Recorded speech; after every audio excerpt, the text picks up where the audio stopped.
Welcome to Why I Quit, a show that covers real people quitting their 9-to-5 jobs in search of something different. Listen to inspiring conversations where we dive deep into the stories of why people quit their jobs, what were the hardest parts, where are they now, and any advice for people following the same path.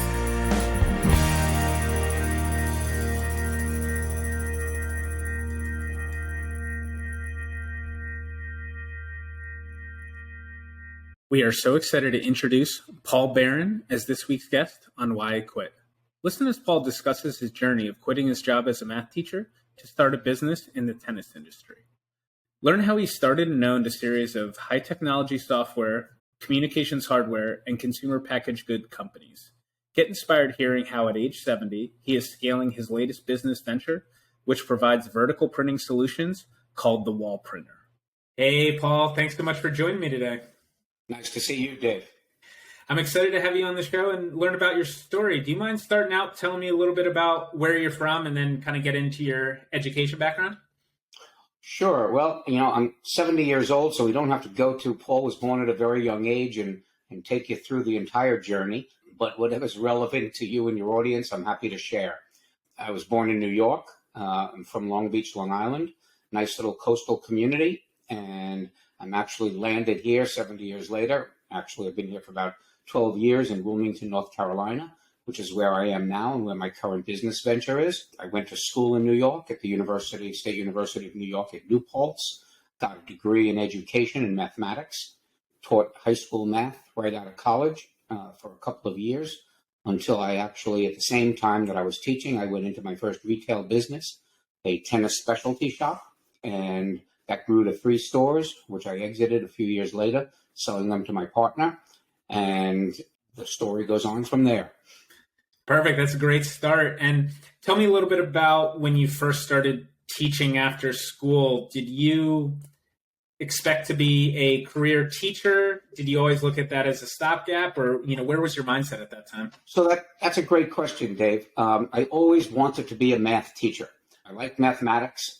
I like the logic of it. I like the questions that it brought to mind and the answers that hopefully it achieved for people. And that goes across the board. My wife now is 30 years, is a pianist and musician and composer. And the mathematics that goes along with music is very well known. And there's nothing that mathematics doesn't enter into our daily lives, whether it's counting change at the supermarket to financial spreadsheets to whatever you're doing. There's some mathematics in it somewhere. And also mathematics is in the art world as well. Everything from seashell designs to the technology of art and as well as many other related industries. And that's where I find myself today, in the industry and business where I'm delivering wall art to people through vertical printing machines. So mathematics was at the root originally. To answer your question directly, I thought teaching was going to be the be-all and end-all of what I wanted to do. And I probably, if it wasn't for administration and record keeping and me learning about the things I don't like to do and the hats I don't like to wear, I probably would have still been doing that today through retirement, at least. But I did quit early on after 3 years because I just enjoyed the teaching part, the interaction with the students. There's a lot of other things that went along with teaching that I really didn't expect or know about. Not that they were bad things, they just weren't for me. And that's probably the first start of my real journey, learning what hats you wanted to wear, what hats you don't want to wear, what you're good at, what you need to rely on other people. And so that again was how that started. And hopefully that answers your question. I'd love to get into that transition into your first business venture. I'm curious, were you entrepreneurial growing up? Was that ever a path that you thought you were going to follow? And then how did that transition into starting that business? If it was, it certainly wasn't intentional. As I said, all I ever wanted to do was really teach mathematics, and I enjoyed the subject matter. But I put myself through college. Well, that's not true. My parents put me through college, the truth be told, financially speaking, if not emotionally, with their direction and the way that I was brought up, which I'm very grateful to them for. So they supplemented pretty much, I'd say 90% of whatever I needed financially or otherwise through my college career. So that I wasn't of a scholarship quality. I couldn't rely on the good graces of grants or anything else other than my parents, and then work. So I had to work.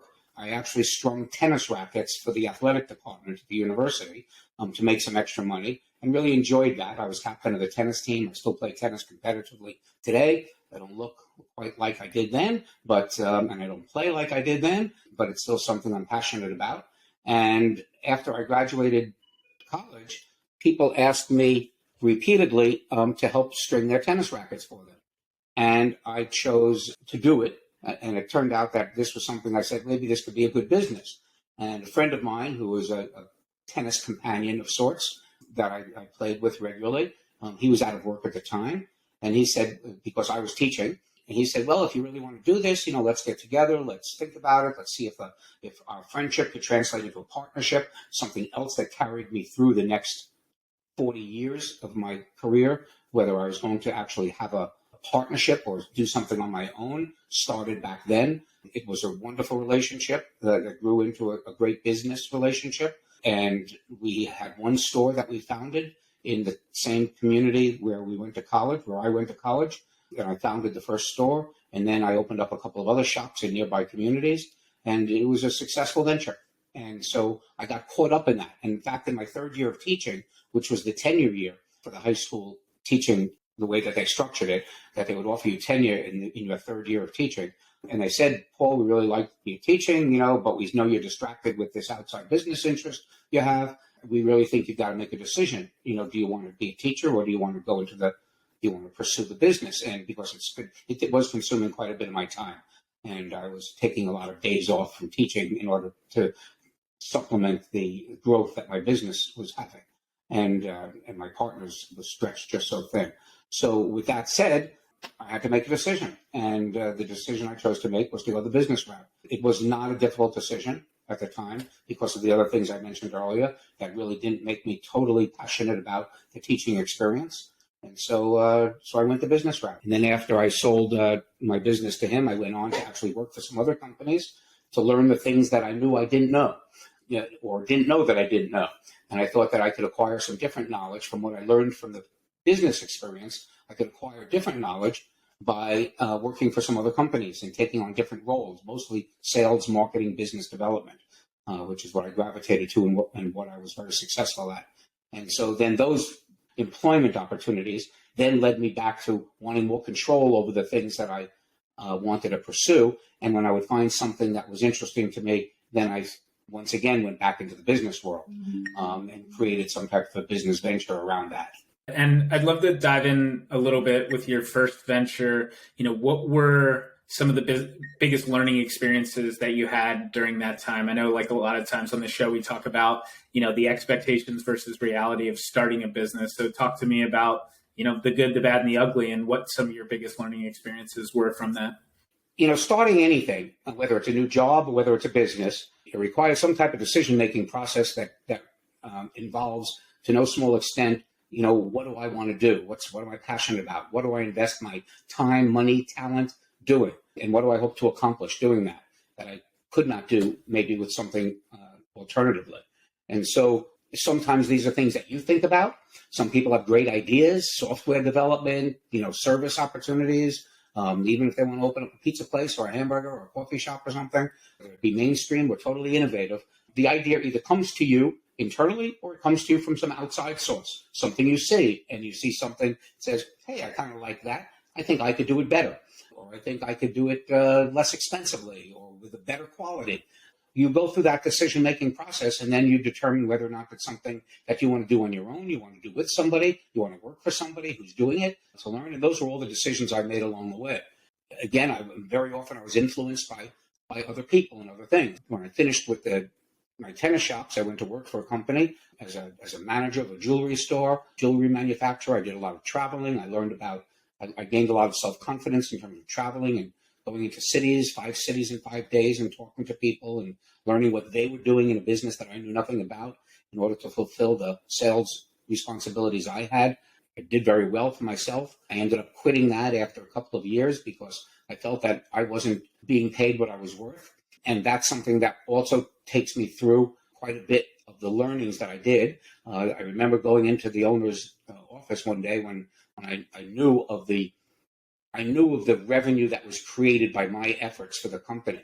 And I received a very nice Christmas bonus. I was in my 20s. I was making more money than I could spend at the time. I was living very well, but I saw what my contributions did for the bottom line of the company. He said to me something, Dave, which I still carry through today and also share with other people, because now I have 10, 15 people working for me. And I'm very happy to have people use the business experience to grow to wherever their path leads them. I'm not so naive or ignorant of the fact that everybody has their own motivation and their own reason for doing what they're doing. And if it satisfies me and my current business needs, great. But if it doesn't also satisfy theirs, or at some point they want to move on, I always want the relationship to be beneficial to all parties. Just being transparent and being open with one another, communicating why you're here and what you want out of it. That's really important, whether you're doing it yourself or it's an employee or whether you're the employee. And so that's something I kind of require of people who work for me, is that just be open, communicative, and honest about why you're here, what you're doing, what you'd rather be doing, or anything like that. So somebody said to me, that owner of that company, when I asked him for a raise, he says, Paul, you're doing a great job. You contributed a lot to the business. And he goes, but I'll tell you, I value that. And I assure you that I am paying you more than anybody else would pay you. But I will also tell you that you will never make what you think you're worth if you work for somebody else. And I took that to heart and basically quit.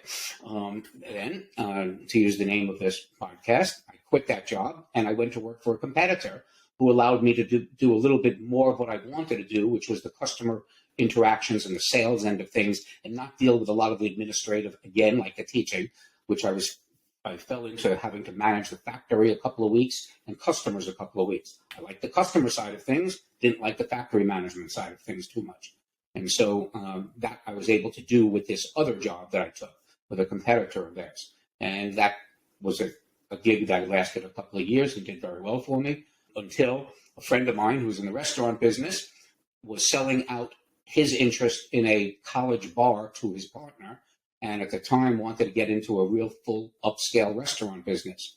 I knew nothing about it, except that I had just spent about 4 or 5 years in these other jobs, traveling, eating out, wining and dining customers. I knew I liked restaurants, didn't know anything about the business, and I knew that I didn't know anything about the business, which basically separates me from a lot of people who get into the restaurant business, is that they think that because they eat out, they know everything there is to know about the business. Could not be further from the truth. But I had a friend who was very proficient and knowledgeable. And so we spent a year, literally a year together. I exited or quit that next job that I had, pooled some money, put it aside. My friend sold out of his business interest with the restaurant he was a partner in, put his money aside, and we spent a year together figuring out, number one, will this friendship lead to a business relationship? Just like my first one with the tennis shops. Can we translate our friendship to business? And then what kind of a business? Share the ideas. Mine from the perspective of somebody who's just spent 3 years eating out at hundreds of restaurants, traveling all around the country. His from actually being on the inside, knowing what it costs and what it takes to build, manage, and grow a restaurant. And so we spent a year doing that. Great year, one of the best years of my life. We played tennis every day. We went out for lunch every day at a restaurant. And we played tennis in the afternoons. We went out for dinner at another restaurant every night, trying to kick around menu ideas and the physical ambiance of different restaurants, and trying to determine whether or not we were on the same page with where we wanted the restaurant, what we wanted it to be, and could we get along together. The end result of that year was, yes, let's move forward. We founded a restaurant in 1979, which I'm very proud to say, if my math skills are still good, 44 years later, that restaurant is still open today. It's not owned by either me and my partner. Sadly, my partner has passed away, but due to unfortunate circumstances, and he had since exited the restaurant. I exited after 12 years. He exited a couple of years later after I did. And we always talked about starting another restaurant together because we both relocated to Florida from New York, which is where the restaurant was. Most of all, I learned that I don't want to be in the business anymore. My experience in New York was very good. I moved to Florida because I missed playing tennis all the time in New York.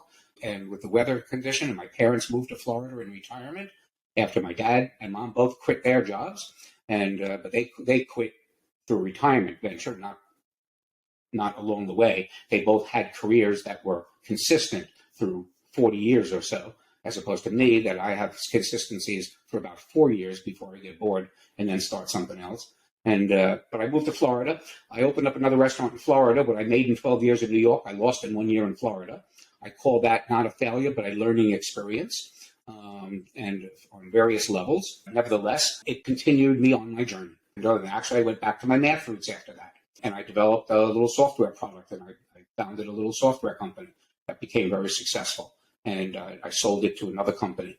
I developed a product that was marketed and distributed by AT&T and some other big companies, and that was a win after my loss in the restaurant business. And that took me on my next journey, which was a whole series of communications consultancy positions. Until then, I quit again after doing that for about 12 or some years, representing various companies in the United States, helping them find their customers.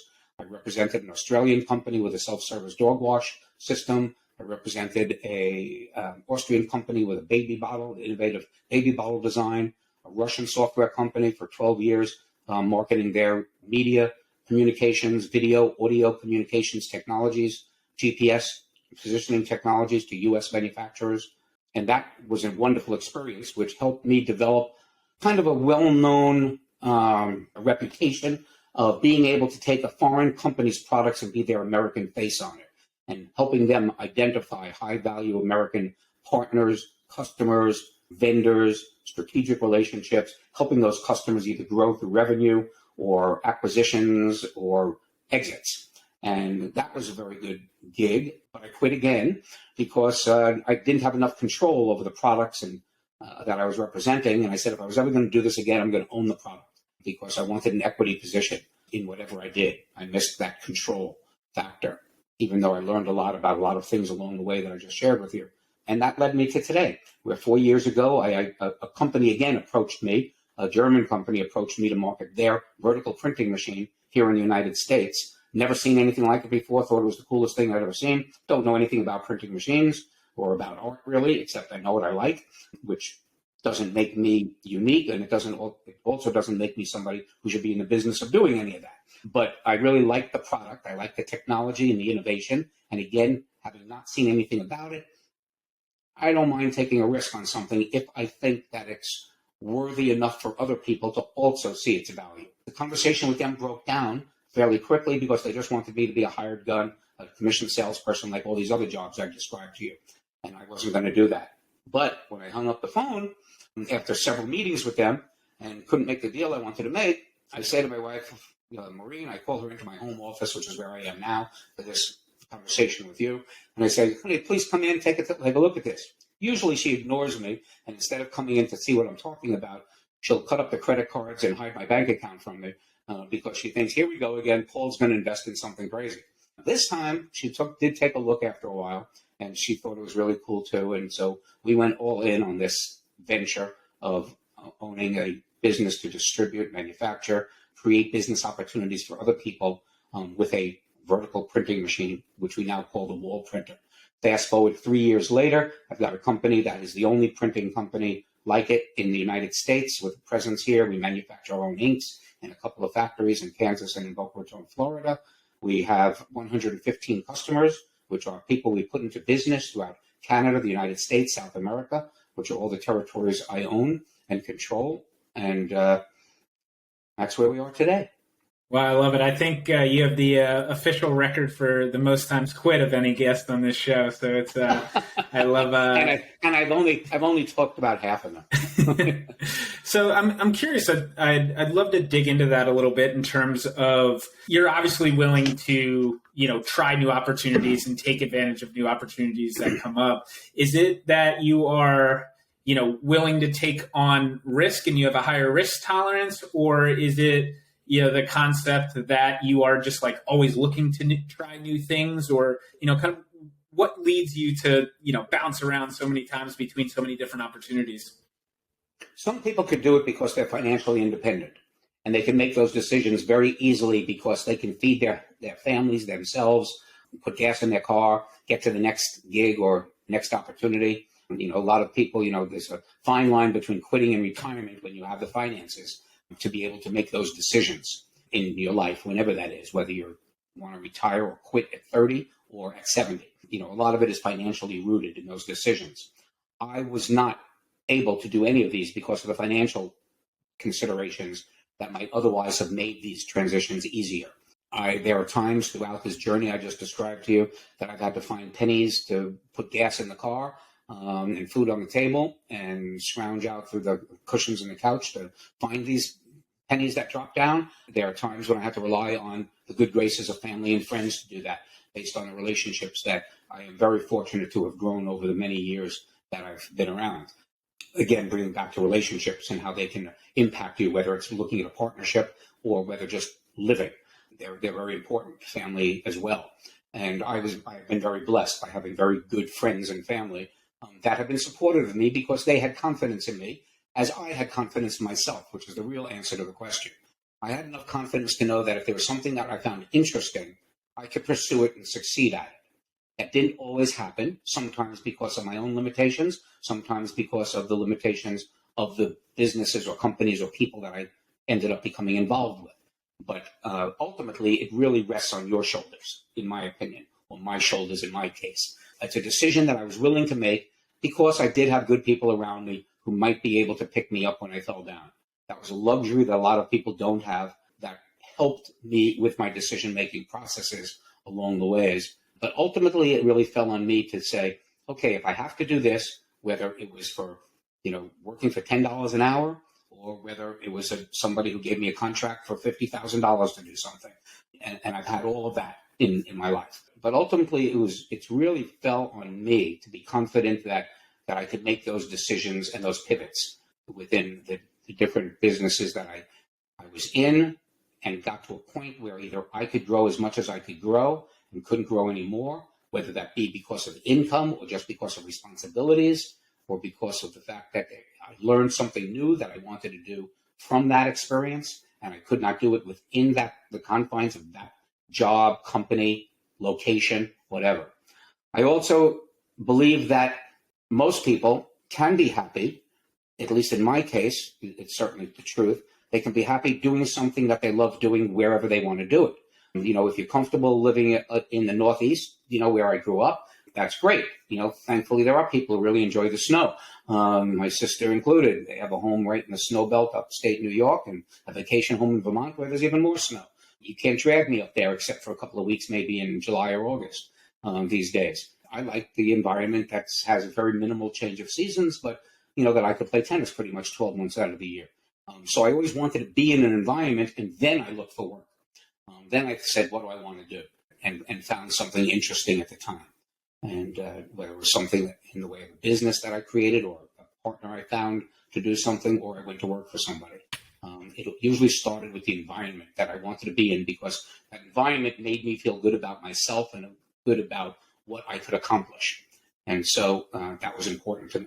My next question was actually going to kind of dive into that. So I'm glad you brought that up, talking about environment.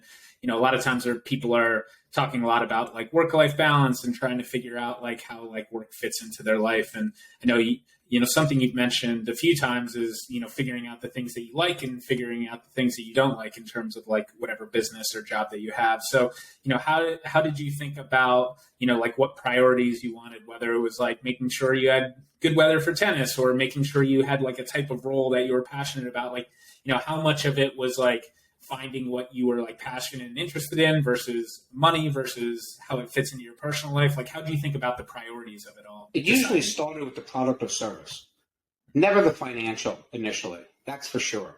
And I was always in the place I wanted to be physically.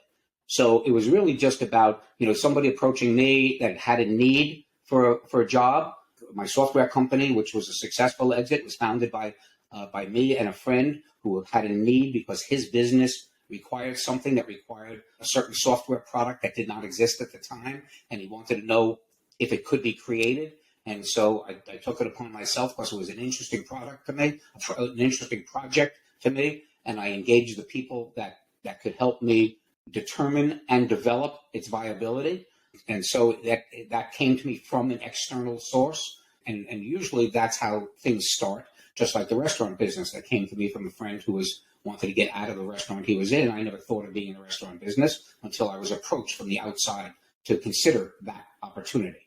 And then I was willing to go ahead and make that commitment. To answer your question, if I haven't already, but to answer your question, directly, it really went with, I have to believe in the product. I have to believe in the people around that product. If it's somebody else that created it, or an idea that, I could do my due diligence and find out, can we accomplish this with the time, talent, and resources that we have, or do we have to go out and find those things, which is something I'm capable of doing. And I find that an interesting challenge too, to actually put the pieces of the puzzle together to see if we can actually make something that has value. All of that goes into the thought process for me up to this point. Probably my current venture is, as I mentioned, I'm 71 years old. I don't have a lot of these runs left in me. So this is probably going to be my last hurrah. I'm very blessed that I have a good team that I built up, and we're putting a lot of people in business doing this successfully. And so this might very well be my last hurrah. But again, it's all driven by first the idea, then the implementation of that idea, and then the hopeful success of it. I'd be curious of, how you think about how the business landscape has changed over the years from when you first started business in the tennis shops to where we are now with obviously, with the smartphone and especially, over the past few years, the rise of remote work. And I'm curious, how has that changed, as you've built up your current venture and, how do you kind of like look at, the way that you want to build the company that you're growing right now? Well, there are two aspects to that, and it's a great question. The two aspects are the things I know and the things I don't know. The things I know are that the world has certainly changed. Again, in the 50 years I've been in the workforce since college, and since I've worn, for the most part, sales, business development, marketing hats in what I've done, those are the lanes I've driven in for all the jobs and ventures that I've done, for the most part, in those customer relationships kind of roles. Developing those relationships, marketing something, selling something has changed enormously because of the internet. It used to be, you could take the example of buying a car. You used to go to the car dealer, you do a test drive, you'd see if you liked it. And, then if you did, was it on the lot or did it have to be ordered? You did your test drive, you started negotiating and haggling with the dealership of what the price was going to be and all that.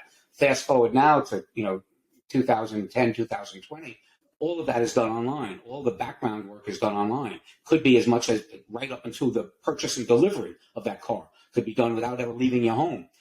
But ultimately, whether you're going out to a restaurant or seeing a movie or investigating, a new piece of furniture you want for your house or a job, you're doing your homework online. You're connecting with people on LinkedIn. You're looking at other people who have the same job or the same experience. You're watching reviews. All of that marketing, all of that sales process, 90% of it is being done online by you without any interference or anybody else influencing you until you're ready to make that purchase. And then sometimes nobody else is involved in the process as well. So because of that, my current business, I believe, because of the circumstances, has benefited tremendously. Because here I was 4 years ago investing very seriously in a product that nobody had ever seen or heard about before.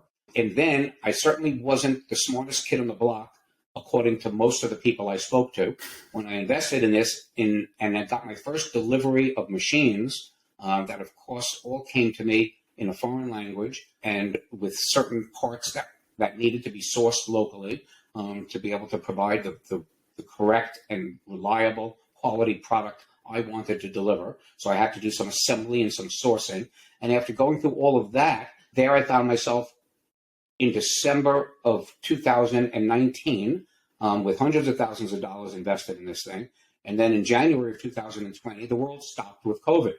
And so here I was with a product that nobody's ever seen. It wasn't like, hey, yeah, I'd like to be in that business delivering pizzas, or I'd like to be, a plumber or an accountant. I mean, these are things you could see all around you. You could touch, you could feel, you could, do I want to be in another type of hamburger business? Can I do that better, build a better mousetrap, with that service or product that other people are doing, because it's something that you can see, touch, and you have experience with. Nobody has had, or at least not in the United States, has had, or North America, South America, has had any experience with these vertical printing machines that I'm looking at. So there I was, where everybody's being laid off or working remotely, in 2020. And then I sat back and I said, no problem. I'm all in on this thing. I started hiring people to learn how to use these machines, to learn how to market them. And my first hire was a social media marketing manager who today is my key employee, who creates our videos and Facebook, Instagram, TikTok, Reddit, web posts and images and videos. And that's how we started spreading the word, so to speak, on what this was and looking for who wants this, who's interested in this, who wants to learn more, who will be the person who can see value in this kind of a product and wants more information about it.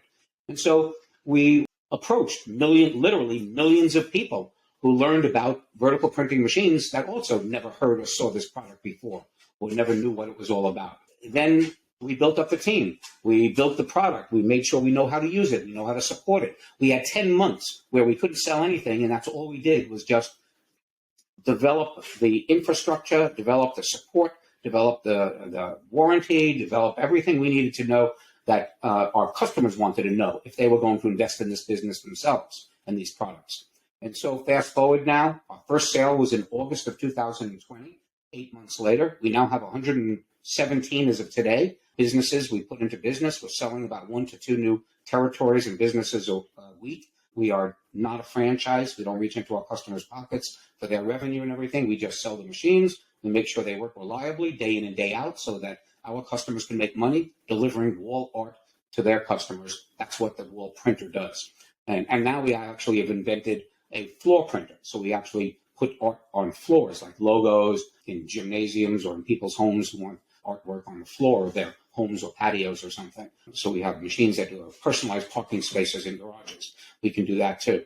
These prints that you see behind me, I don't know if your audience is going to have the benefit of video, but that's a 2-dimensional picture on my wall here on canvas printed by my wall printer, because you don't have to print direct to a wall, although that's what it's really for, but you can print to canvas or paper or plastic or glass or whatever you want to print on. It prints on anything. That's a picture of friends that I took with my phone, and then found a picture of a frame, and that's a 2-dimensional picture, just because a lot of people look at this and they think that's a real framed picture, but it's not. It's all 2-dimensional, printed with a wall printer. And those are my friends from childhood and college that we get together every now and then. I took that picture, put it on canvas, printed it with the wall printer, and made copies for all of them last year for Christmas presents. Kind of the shift a little bit. There's a lot of people out there who are listening to this who have either recently quit or are looking to quit. What's a piece of advice that you were given, or what's a piece of advice you would give to someone who's, looking to follow a similar path? Well, if I had a conversation with somebody who was on the verge of some such decision, it would end one of 2 ways. One, don't do it, stay where you are, or jump as quick and as far and as fast as you can. And again, it really depends on what are you looking for? What do you want to get out of life? What aren't you getting out of life in your current situation? What are your options? Again, a lot of it has to do with in the root of financial. Do you have the ability to say, I quit, because you have other responsibilities and commitments? I was fortunate on a couple of levels, not only because I had friends like these people behind me to carry me through a lot of the rough times I've had, but I also had a very supportive wife who was willing to pivot with me and allowed me to make these kinds of decisions, some risky, some not so much. Job changes, not so risky. Investing in a business or a product or a service, risky. So somebody to be there with you and even if it's not your wife or a relative, somebody who maybe you rely on because you respect their experience and they can give you the benefit of some type of mentorship or something like that, to make that decision. Is it the time to quit? What do you need before you make that final decision, to move on and do something else? But there's a lot of soul searching that gets done. A lot of, financial analysis that should get done. And then ultimately it relies on you. I've made changes when I've had no money and no immediate support around me, but it's because the opportunity was interesting and presented to me and could fulfill some of those goals that I needed to have. And whether it be financial or just learning something or just having a place to go in the morning, sometimes that was enough. Just to get me out and go to a coffee shop, to be around people or one of these startup co-work spaces. Did that for years, just to be around people while I was searching for jobs or my next venture. just to see what other people were doing. So, and that allowed also me to be in position to help other people. Currently today, I'm a mentor at the University of North Carolina in the local Wilmington branch here. I sit on the board of advisors of the School of Entrepreneurship and their Cameron School of Business. And I love doing that. I like helping, people who are thinking about what is their path going to look like for them, and, what decisions, everything we've talked about in this conversation, that people coming out of college or even people who have already ventured into the world and either have a business or considering a business venture. Is it the right thing? Is it the right time? What do I need to go from here to there? These are all conversations I enjoy having and that I've always had with either myself or trusted advisors. And it's something that everybody has to consider before making that leap. To end it, I always ask every guest the same question. We try to focus on not too short term, but not too long term of a time frame. Could be business, could be personal, could be both. Over the next 3 to 5 years, what are you most excited for? I'm excited for the idea of quitting again. I've got a goal in mind for this company. As I mentioned in this conversation, I have 117 customers. My immediate target is 250 for the next milestone, and then 500 after that. At that point, I'll be looking for an exit. Hopefully that will happen within 5 years from now. And if it does or doesn't, I'll probably look for an exit to either hand off my company to the employees that I have today, or to somebody else who can see value in continuing it and letting it grow. But for me personally, I probably got another 3 to 5 years left in me. And at that point, I hope to be playing tennis every day. I love it. Well, I'm excited to follow along and see how it goes. And for anyone out there who's looking to connect with you or your company, what's the best way to find you? Well, certainly if you would like to learn more about the wall printer, this by no means is any sales pitch or anything, but if you've heard anything here that says, hey, what's this guy doing? What's it all about? You can go to thewallprinter.com and you can find out everything you need to know, and you can fill out a contact us form there, and we'd be happy to share information about that. If you'd like to connect with me, I'm very transparent. Everything I've told you about in this conversation, from my kindergarten report card to the present, it's all out there for everybody to see on LinkedIn. Again, not an advertisement for LinkedIn, but it's a very good business network to connect with people who might have some type of experience that they will share with you or that you might want to learn about. So you can find me, Paul Barron, on LinkedIn. I'm sure if you just do a search for my name, you'll find me. And feel free to connect. I'll connect with you. And if you want to have a conversation, happy to do that. Great. Well, thank you so much for your time, Paul. I really appreciate it. Dave, yours as well. I've enjoyed talking with you. Thank you for listening. It really means a lot to us. We want to hear from you as we keep growing. Please reach out on whyquit.co if you have any feedback or potential guests. A special thanks to Chris Dole for the music. Please check out his newest album, Here's to You, on Spotify. Thank you, and we will be back next week with another episode.